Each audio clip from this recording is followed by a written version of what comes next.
In this video, I'm going to show you how to add a 2FA to 1Password. If you find this video helpful, please consider to like this video and subscribe to my channel. In saying that, let's just jump straight into the video. Okay, the best way to do this is to open up a web browser, head on over to my.1password.com and sign into your account. Now, once we've signed into our account, we want to go ahead and click on Manage Account. Now on this page here, we want to go ahead and look for more actions, click onto that, and then this is where we can go ahead and manage our two-factor authentication. Now inside of this page here, we've got a couple of different options and it's going to show you the status of your 2FA. So for me, it says two-factor authentication is turned off for your account.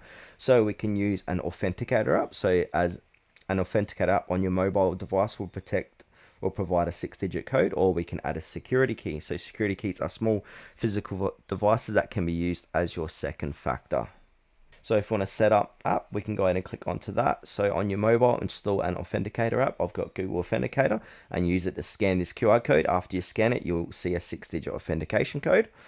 And also if we want to add a security key, we want to go ahead and enter a name for the security key and then click next.